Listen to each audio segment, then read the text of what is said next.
Hello friends, welcome to the new episode of my channel. আমি মৈনাক আর আপনারা দেখছেন Mainak explained YouTube channel. তো finally চলে এসছে সিংঘাম এগেনের মোস্ট অ্যান্টিসিপেটেড ট্রেলার বলা যেতে পারে, যেটা নিয়ে মানে অনেকে এক্সাইটমেন্ট ছিল বেসিক্যালি অনেকের মধ্যে, যে সিংঘাম এগেনের ট্রেলার কবে আসবে। টিজার তারা আনেনি, ডাইরেক্টলি ট্রেলার ড্রপ করেছে এবং ট্রেলারটা প্রচণ্ড বড়, 5 মিনিটের ট্রেলার, 4 মিনিট 58 সেকেন্ড, মানে 5 মিনিটের ট্রেলার, 2 সেকেন্ড কম, 5 মিনিট। বাংলা এটা তো হিন্দি সিনেমা, হিন্দি মানে ভারতীয় সিনেমার ইতিহাসে সব থেকে বড় ট্রেলার বলা যেতে পারে সিংঘাম এখানের ট্রেলারকে। আমি ফার্স্টে বলছিলাম বাংলা সিনেমার ইতিহাস, যাই হোক, জোকস অ্যাপার্ট। তো ট্রেলারটা কেমন লাগলো? সত্যি কথা বলতে, সিআইডি দয়া কোথায় ঢুকে ভাই সিংঘাম এখানে? এটার কোথাকার লজিক?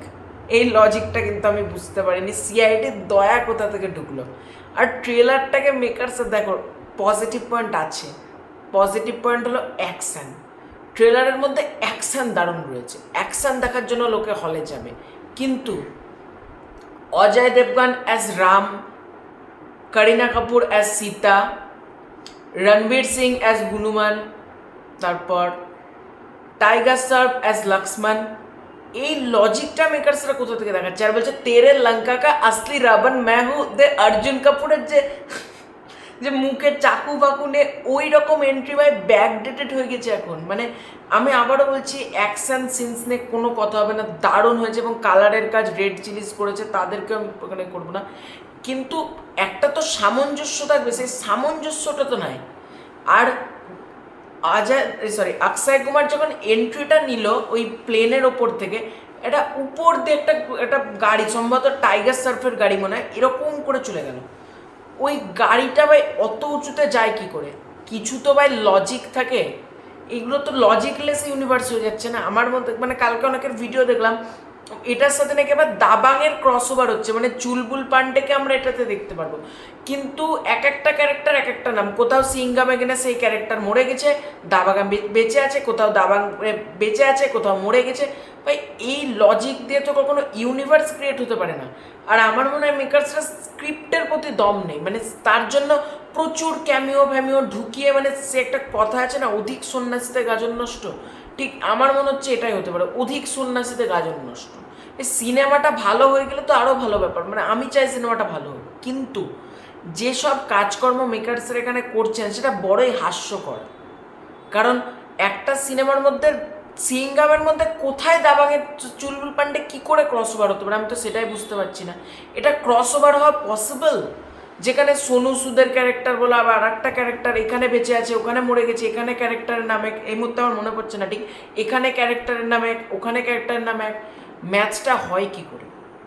একটা ম্যাচ করতে গেলেও যে একটা প্রপার রিজন দিয়ে তো ম্যাচ করতে হয়, ট্রিটমেন্টটা তো প্রপারলি দরকার, তাই না?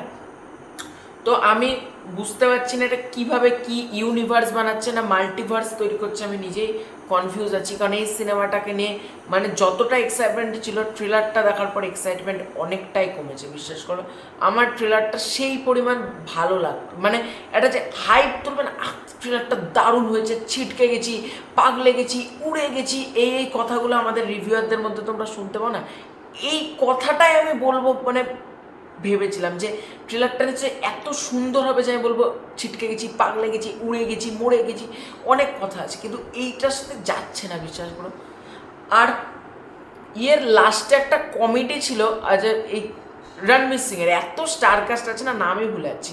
রণবীর সিংয়ের একটা কমেডি ছিল লাস্টে, দিয়ে অক্ষয় কুমার বলছে এই তোকে গুলি করে সামনে পেলে ফোড় দুঙ্গা, এরকম একটা ডায়লগ শুনতে পেলাম।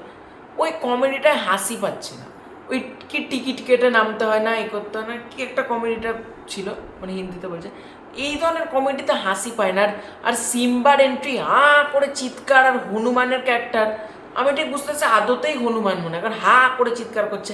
আর দীপিকা পাডুকোন অ্যাজ লেডি সিংঘাম, এটা কি করে হয়? কারণ অজয় দেবগান তার বউ, তাকে তো লেডি সিংঘাম বলা উচিত, তাই না? আমার মনে হয় করিনা কাপুর অ্যাজ লেডি সিংঘাম হওয়া উচিত, কিন্তু দীপিকা পাডুকোন অ্যাজ লেডি সিংঘাম, কোথাকার লজিক? এটা কিন্তু আপনার আমার মাথায় ঢুকবে না, এটা ওনাদের মাথায়, যারা একটু শার্প ব্রেন তাদের মাথায় নিশ্চয়ই ঢুকবে। তো ওভারঅল এই ট্রেলারটা খুব হাস্যকর ট্রেলার হয়েছে, আমার লিটারালি খুব মানে এক্সাইটমেন্ট আমার প্রতি কিন্তু ক্রিয়েট করতে পারেনি এই ট্রেলারটা। কারণ অনেকটা এক্সপেকটেশান ছিল, অনেকটা। কারণ এত এত স্টারকাস্ট যখন তুমি একটা সিনেমাতে ইনভলভ করছো, তখন তোমাকে সেই পরিমাণ কিন্তু জিনিস দিতে হবে, সেই পরিমাণ মাল মশলা কিন্তু ঢালতে হবে। সেটা আপনাদের মতামত, মানে তোমাদের মতামত আমার মতামত আলাদা হতেই পারে। তোমাদের অনেকের এই ট্রেলারটা খুবই ভালো লাগবে, অনেকের ট্রেলার ডিসেন্ট লাগবে, অনেকের খারাপ লাগবে। আমার খারাপ লেগেছে ট্রেলারটা, হ্যাঁ, কারণ আমি এক্সপেকটেশান অনেকটা নিয়েছিলাম, কারণ পুরোটাই লজিকলেস। আমার কাল থেকে মনে হচ্ছে এটা একটা লজিকলেস মাল্টিভার্স তৈরি হচ্ছে, যেটা তৈরি হচ্ছে সেটা প্রচণ্ড পরিমাণে হাস্যকর একটা ব্যাপার। তো ওভারঅল ট্রেলারটা আমার ভালো লাগেনি, আমার আশা পূরণ করতে পারে। ইভেন আমার ভুলভুলাইয়া 3 ট্রেলার টিজারটা কিন্তু ভালো লেগেছিলো, বেশ ভালো লেগেছিলো ভুলভুলাইয়া 3। মানে একটা কন্টেন্টে তো একটা জোর থাকবে, সেই জোরটা কিন্তু ভুলভুলাইয়া 3 এর মধ্যে রয়েছে, আমি যেটা দেখলাম টিজারটা দেখার পর। তো সিঙ্ঘাম এগেনের ট্রেলারটা একটা ডিসেন্ট ট্রেলার হয়েছে, অ্যাভারেজ ট্রেলার লেগেছে আমার জন্য। তো রেটিং করতে বলে 5-এ আমি 1.5 থেকে 1.5 কি 2 এরকম তোমরা ধরে নিতে পারো, 1.5 থেকে 2 এর মধ্যে দেবো, তার ওপর আমি উঠছি না, কারণ ট্রেলারটা আমার আহামরি কিছুই লাগেনি। তো এটাই ছিল আজকের ভিডিওটা ভালো লাইক করতে পারো, শেয়ার করতে পারো। এই চ্যানেলে যদি প্রথমবার এসে থাকো, সাবস্ক্রাইবটা মাস্ট করে দিও। তো খুব শীঘ্রই থাকছে ইন্টারেস্টিং। Bye bye.